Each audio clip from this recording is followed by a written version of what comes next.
नमस्कार, मेरा नाम मनीष है और मैं स्वागत करता हूं आपको मेरे चैनल जानकार पे। तो सबसे पहले तो उत्तराखंड की वादियों में आपका स्वागत है। और आज हमारे पास है एक यूनिक कार, एक बहुत ही ज़्यादा पसंद की जाने वाली कार। आज हमारे पास है Hyundai की i20 जिसने एक छत्र राज किया है इंडिया के कार मार्केट पे। और उसका जो अपग्रेड वर्जन आया है, जो उसका लुक आया है, जिसका बहुत सारे लोगों को बहुत दिनों से इंतज़ार था, जो Hyundai लवर थे उनको इंतज़ार था कि i20 आएगी, किस प्रकार से वो मार्केट में छाएगी। और आज हम आपको टाटा Hyundai i20 के रिव्यू देने वाले हैं। ये कार है हमारे एक मित्र प्रकाश की, प्रकाश जो कि हमारे साथ हर वीडियो में होता है। तो प्रकाश, स्वागत है आपका आपके अपने खुद के चैनल पे जिसका नाम है जानकार। प्रकाश, ये प्रकाश यानी मेरा दोस्त, ये हर वीडियो के बैक साइड में रहता है, सारी रिस्पॉन्सिबिलिटी इसकी ही है। तो प्रकाश, सबसे पहले तो स्वागत है आपका। बहुत बहुत धन्यवाद। कैमरे में ही बोलना है। बहुत बहुत धन्यवाद मुझे इस चैनल पे बुलाने के लिए कैमरे से आगे करने के लिए। ये आपका ही चैनल है, आप आज कैमरे के आगे हो। हाँ। तो प्रकाश, सबसे पहले तो आप अपनी कार के बारे में कुछ बताइए। आपने i20 क्यों खरीदी? देखिए सर, ऐसी बात है कि मैं ना लगभग 9 लाख का बजट लेके बैठा था और 9 लाख में मैंने सोचा कि कोई एसयूवी ले लेता हूँ। तो एसयूवी देखने गया था तो मेरे माइंड में ना पहले से फोर्ड की गाड़ियाँ बड़ी थी। अब फोर्ड की गाड़ी का होने का रीज़न ये था, मेरे चाचा के पास है फोर्ड फिएस्टा थी उनके पास पहले।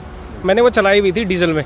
तो अब डीजल पहली बार चलाई हो तो पावर बहुत ज़्यादा हो जाती है ना, तो फील आ जाता है, थोड़ा सा मज़ा आ गया। तो बस उसके बाद मैंने कहा लेनी है तो इसी तरह की गाड़ी लेनी है। तो चाचा ने बताया कि फोर्ड इको स्पोर्ट भी एक अच्छी गाड़ी है और ऊंची गाड़ी है, एसयूवी टाइप है। तो कॉम्पैक्ट एसयूवी में बड़ी फेमस थी, शुरू भी शायद उसी में हुआ था मेरे ख्याल से। तो मैंने सोचा ये वाली गाड़ी ले लेता हूँ। और मैं गया था तो 6 महीने के पहले वो जब मैं लेने गया तो मुझे पता चला कंपनी तो जा चुकी है, कंपनी यहाँ से जा चुकी है। फिर भी बचा खुचा माल बेच रही है बस अपना। वो अपना, अब हम लेना चाहे तो सेकेंड हैंड ले सकते थे। सुना है कि 15 साल तक वो देते हैं, मतलब पार्ट की अवेलेबिलिटी देते हैं। लेकिन प्रॉब्लम ये है, फ़ायदा क्या उस गाड़ी का फिर। तो मैंने सोचा चलो इसको अब ड्रॉप कर देता है आइडिया। तो दूसरा आइडिया मेरे पास XUV 300 का आया था, क्योंकि वो 9 लाख के आसपास आती है। लेकिन वो है कि 9.5 लाख के आसपास उसका बेस मॉडल मुझे लगभग मिल रहा था। तो मैंने कहा ऐसा डब्बा लेके क्या करना, मैंने मतलब है बहुत अच्छी, बिल्ड क्वालिटी में सुपीरियर है। लेकिन प्रॉब्लम क्या है कि अंदर ना उसके अंदर फीचर नहीं मिलता, फिटमेंट वगैरह है नहीं उसके अंदर कुछ, मतलब आपको वो लगाने पड़ेंगे बाहर से। बेस मॉडल में कुछ नहीं मिलेगा आपको। गाड़ी बहुत बेहतरीन है, मतलब कोई मुकाबले में अगर इको स्पोर्ट के आया है तो वो XUV 300 ही आई है। पर प्रॉब्लम ये थी कि मैं जहाँ रहता हूँ, जैसे हम रायवाला में रहते हैं, ये उत्तराखंड के अंदर आता है, देहरादून में एक गांव है। तो वहाँ पे जहाँ पे हम रहते हैं ना, सही में उसमें जो क्या कहते हैं, यहाँ पे जो हमारे पास शॉप्स है ना, शॉप्स जिस पे हम सपोज़ करो हमें एक म्यूज़िक सिस्टम ही लगाना है या अलॉयज़ डलवाने हैं, तो आपको वो ऐसा म्यूज़िक सिस्टम लगा देंगे जो एक तरफ से तो फिट बैठ रखा होगा, दूसरी तरफ से गड्ढा दिख रहा होगा उधर से AC की हवा अलग आ रही होगी। तो इस वजह से मैंने ये ड्रॉप कर दिया आइडिया, मेरे को पसंद नहीं आया। तो इसलिए फिर मैंने कहा कौन सी गाड़ी लेनी है। तो एक दिन पापा आए घर में, तो पापा ने बोला कि i20 क्यों नहीं देखता। तो फिर मैं देखने चला गया। अब i20 एक है कि लुक में पहली नज़र में समझ में आ जाती है। वो तो सब्जेक्टिव होता है, लेकिन मेरे को पहली नंबर में समझ में आ गई है। मेरे को लुक बड़ा अच्छा लगा इसका। तो लुक की वजह से एक तो मैंने ये फाइनल कर दी। और दूसरी इंटरेस्टिंग बात यह कि मैं मैगना देख रहा था, तब मैंने स्पोर्ट्स देख लिया। स्पोर्ट्स के अंदर फिर मैंने वो स्क्रीन भी देख ली। मैंने कहा इसमें सब कुछ तो, और फिटिंग के मामले में Hyundai तो अच्छी है ही। तो मैंने बस फिटिंग देख ली, मैंने कहा सब कुछ ठीक है। और बिल्ड क्वालिटी मैं बहुत बेहतरीन तो नहीं कहूँगा, पर इतना है कि ठीक ठाक है मतलब। तो बस इस वजह से मैंने फाइनल कर ली सर, यही एक रीज़न था। आपको ये कार कितने की पड़ी? ऑन रोड क्या प्राइस था इसका? ये मेरे पास आई सर, स्पोर्ट्स मॉडल है, 9,30,000 के आसपास पड़ी है। मतलब 27-28 मान लो आप, 9,30 एग्जैक्ट में बोलूँ तो 9,30 के आसपास ही पड़ी मुझे। और इसमें उन्होंने एक सीट कवर्स दिया था मुझे, और थोड़े से वो नॉर्मल i20 के वो पैड्स आते हैं नॉर्मल वाले, नीचे क्या कहते हैं, नीचे जो शूज़ के नीचे नहीं रखते वो मैट्स वगैरह, वो दिए थे उन्होंने मुझे। बस इतना दिया और एक कवर दिया था। अच्छा जी। तो ये 9,30,000 में आपको मिली i20 स्पोर्ट्स। तो इसमें सारे ये आपके स्टीयरिंग पे कंट्रोल वगैरह मिल जाते हैं। और सारा म्यूजिक सिस्टम वगैरह सब ओके करके आपको मिलाएगा। तो आप कितना इसको चला चुके हैं और क्या परफॉर्मेंस कार का है, आप हमारे व्यूअर्स को प्लीज़ बताएं। लगभग ये ना क्लोज टू 4,000 किलोमीटर चलिए, 3,800 के आसपास है अगर प्रिसाइज बोलूँ तो मतलब 4,000 किलोमीटर तो इसके हो रखे हैं। और मैं इसको फ़िलहाल तो उत्तराखंड के अंदर ही चलाया।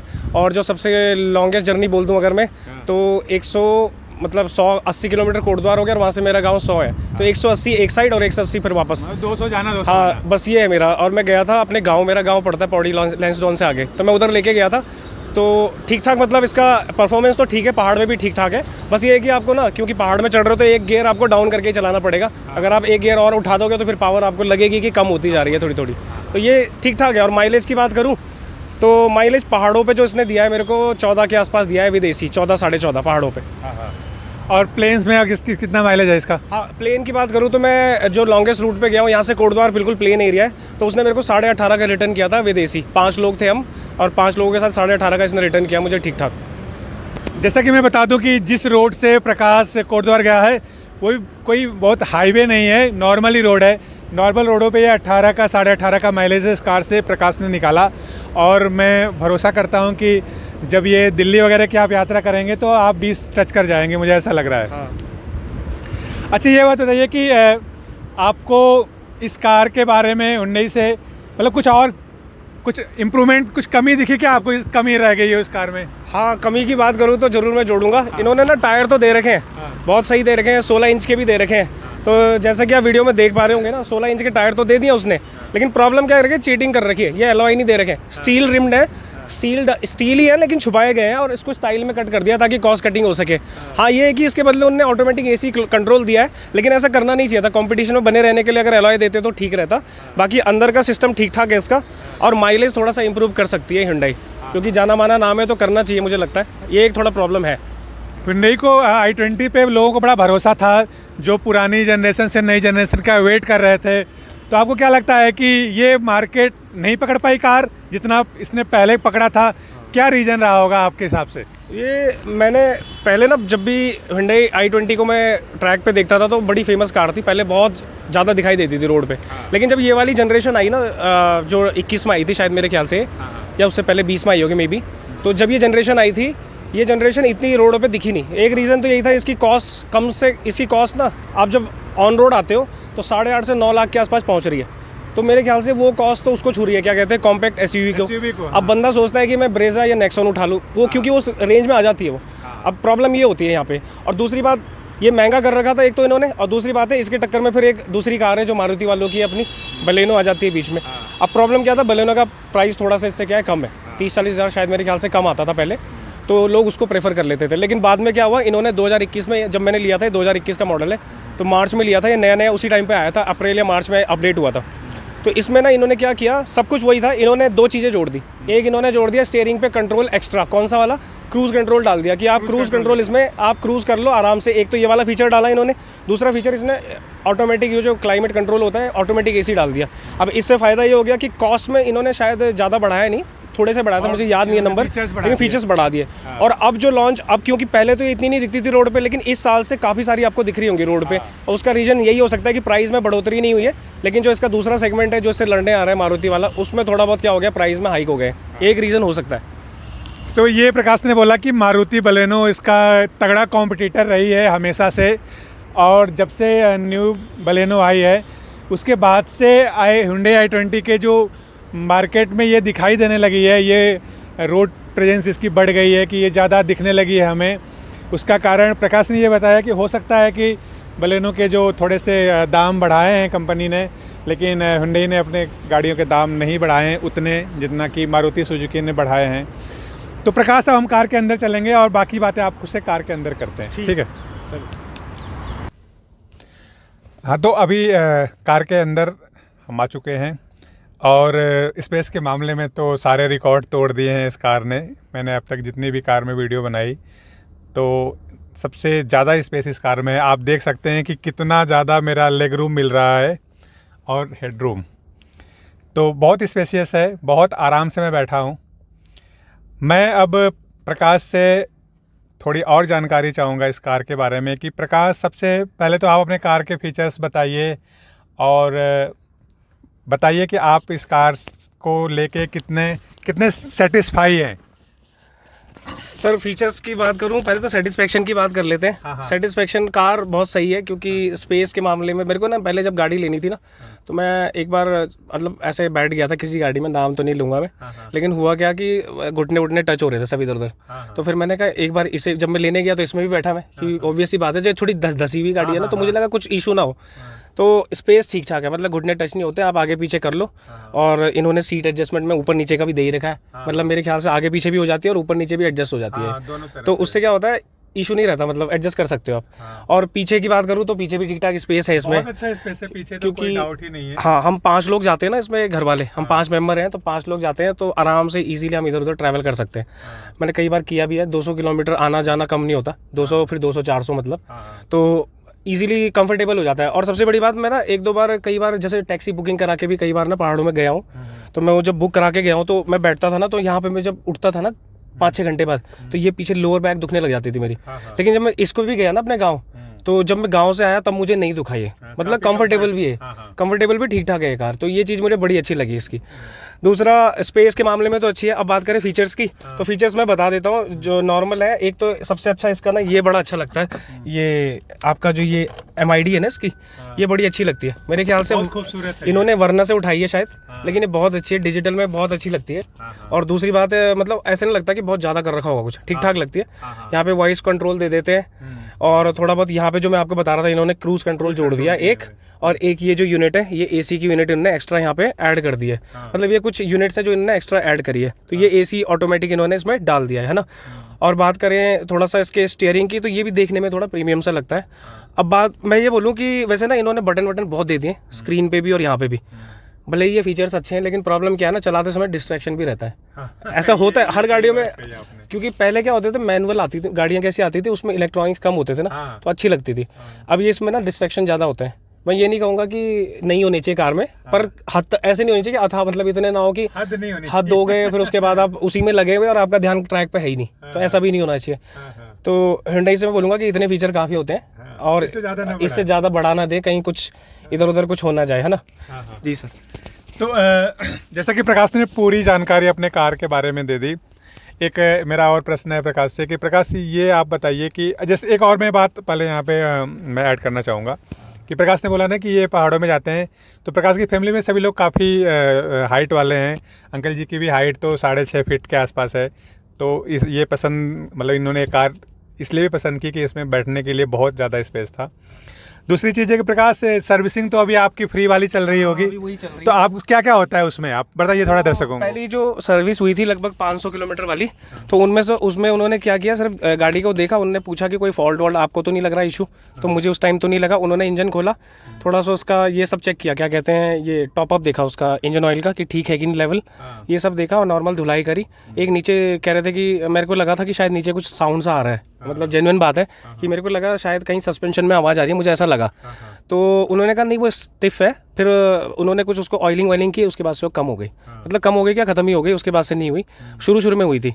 तो ऐसा कुछ हुआ नहीं है, मतलब फर्स्ट सर्विस में वो सिर्फ उन्होंने यही देखा, ऑयल का टॉपअप, और एक वो देखा था, क्या कहते हैं उसे, रेडिएटर में डलता है जो कूलेंट, उसका लेवल देखा और वॉश करके दे दी, ठीक है। फिर उसके बाद मैं आपको आगे की बात, एक और मुझे लगता है कि एक बात आप मुझसे बता रहे थे, एक बार हम गए भी थे सर्विस सेंटर, कि प्रकाश ने मुझे एक बार बताया था कि जब अभी कार इसने लिया था गर्मियों में, हम जून महीने में गए थे शायद सर्विस सेंटर पे, कि जब ये AC ऑन करते हैं तो थोड़ा सा ये वाइब्रेशन फील करते थे या स्टीयरिंग पे। तो हम दोनों लोग गए थे सर्विस सेंटर पे, तो प्रकाश पूरा वाकया बताओ कि क्या हुआ था वहाँ पे। बिल्कुल ये चीज़ मेरे आपको बता, मतलब मेरे को अच्छा लगेगा कि मैं आपको ये बताऊँ, क्योंकि कार लिए तो आप भी कभी लेंगे तो आप चाहेंगे कि आपको ना ऐसा रिव्यू मिले कि मतलब कोई चीज़ छुपे ना।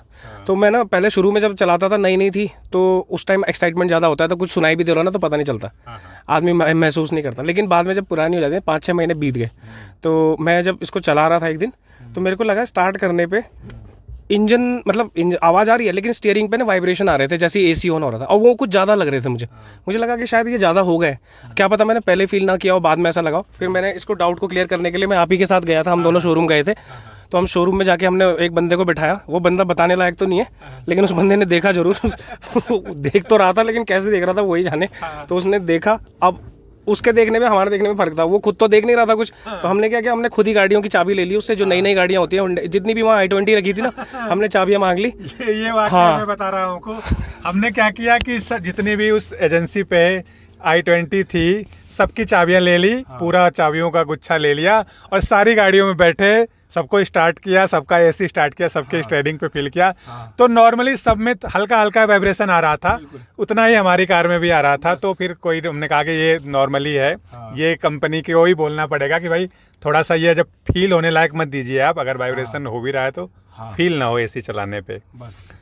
अच्छा प्रकाश, आप सर्विसिंग की तो बात हो गई। हाँ। अब मुझे आप ये बताइए कि आप इस कार को कितनी रेटिंग देंगे, 5 में से कितनी रेटिंग देने वाले हैं? देखिए सर, रेटिंग कभी भी ना क्या होता है जब रेटिंग देते हैं ना, तो मेरा ऐसा मानना है कि क्योंकि हम पढ़ाते हैं तो मेरे को ऐसा लगता है कभी पूरे नहीं देने चाहिए किसी को, क्योंकि परफेक्ट कुछ होता नहीं है, कहीं ना कहीं कमी ज़रूर होती है।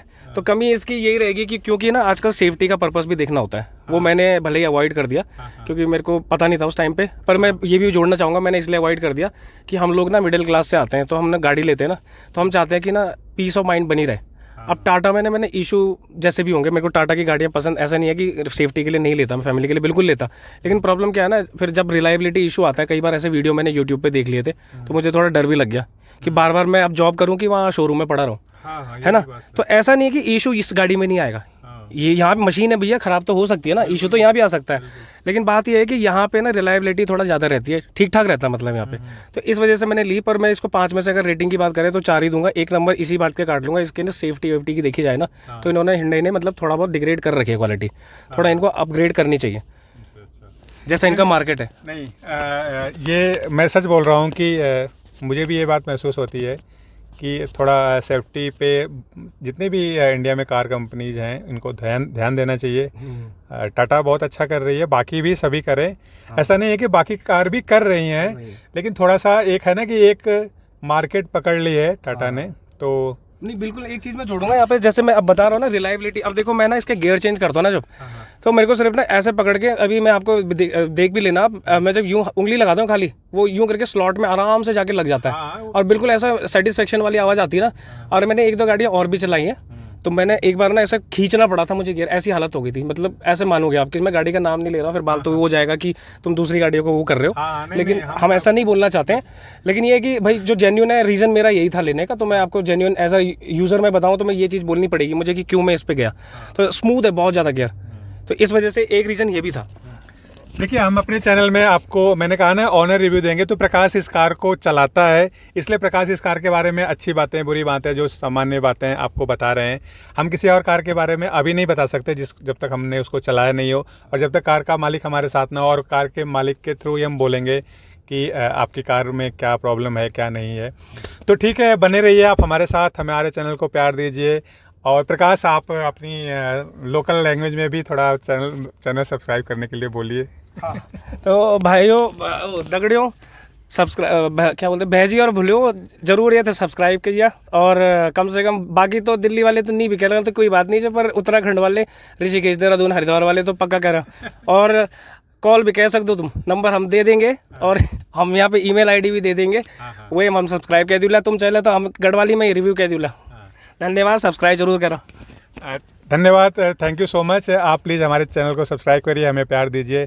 सबसे पहले तो अभी हम उत्तराखंड में ही हैं, तो उत्तराखंड के दर्शकों से ज़्यादा हमारा निवेदन है कि हमें ज़्यादा से ज़्यादा प्यार दीजिए। बाकी हम धीरे धीरे अपना क्षेत्र पूरे भारत में को बनाएंगे। Thank you so much.